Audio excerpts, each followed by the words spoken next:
Earlier on this year, my detectives made an application for a production order pursuant to Section 21 of the Cybercrimes Act for the mother of the deceased to give permission to have access to her cell phone.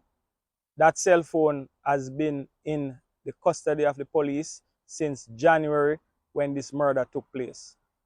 On the 6th of September 2022, the production order was granted by the parish judge, stating that within 48 hours of the service of the order, that the key and communication cell site and other data surrounding the phone be handed over for the purpose of the criminal investigation into the murder of Gabriel King.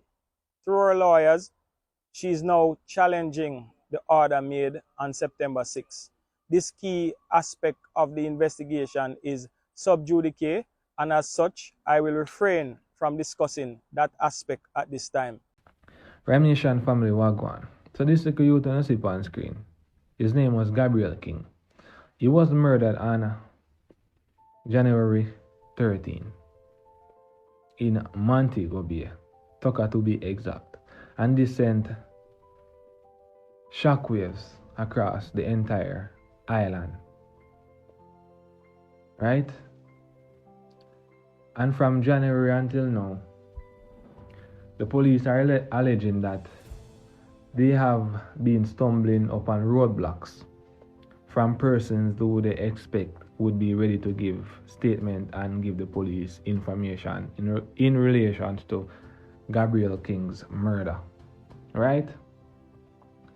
So, on September 6th,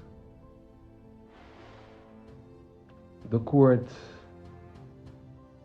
gave an order for the mother to give access to the cell phone, which the police have in custody right now, and for communication cell site data to be handed over to cops within 48 hours. So, right now,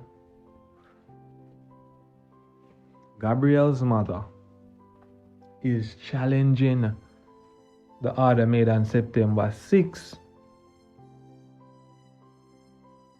through her lawyers. She had challenged the order. That means she don't want to give access to the cell phone so the police can get cell site data and stuff from the cell phone. Alright? So it seems like she has something to do with it, allegedly, my peeps. It seems like she set up man to kidnap Gabriel and murder the little youth because he was a autistic child. So it seems like them set up man to murder the little youth, allegedly, my peeps. Right? So Gabriel was murdered January 13 of this year about 9 a.m. police report stated. When the little youth and his mother were traveling in their Audi motor car along the Tucker Main Road towards downtown Montego Bay. So she said she slowed down for maneuver patrol when a man pull up on her car and slap her in her face and drag her from the car and drove off with the autistic child in the back seat. So the little youth was later found abandoned off the Fairfield Main Road with his throat slashed. Right? And investigators have collected statements from his mother, the stepfather of the deceased child, Mike Issa, business associates of the couple, as well as the family driver, gardener, and housekeeper. The little youth father will reside overseas. His biological father also was interviewed. Nobody can tell me say at this point the little youth mother not involved in the little youth murder allegedly. Why you don't want to give the police them access to your cell phone so they can do them investigation?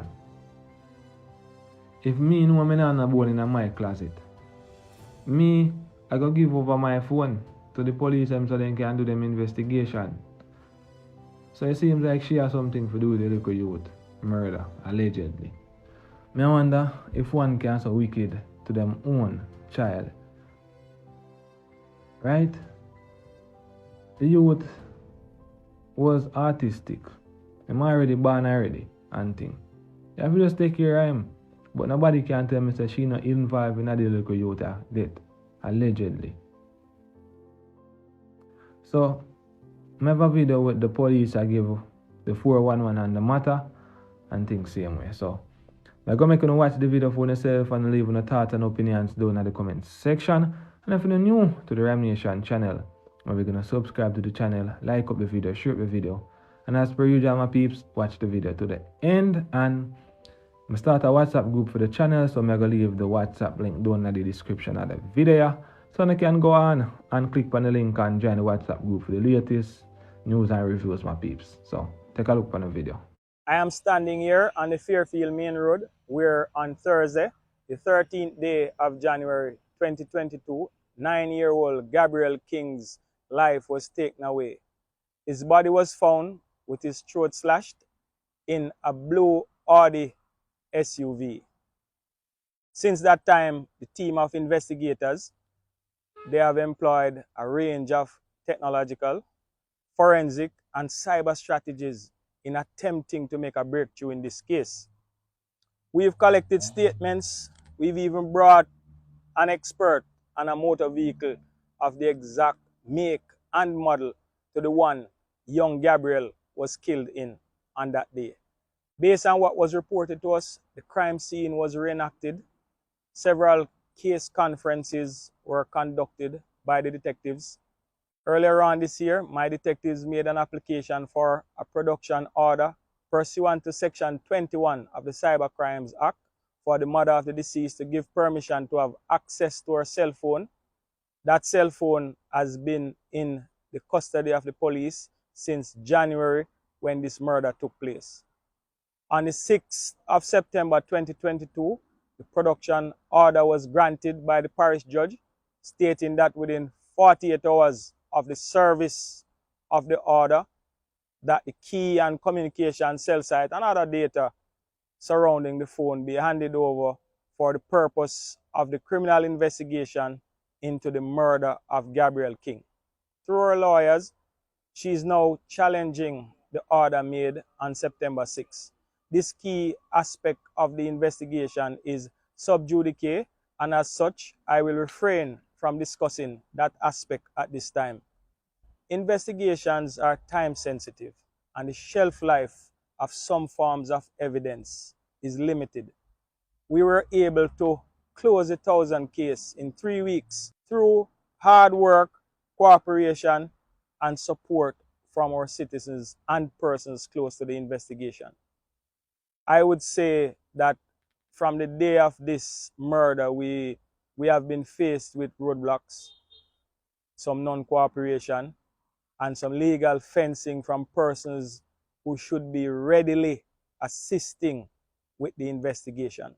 I take this opportunity to appeal to the public. I am asking those who can help to support us to provide us with the information that they have.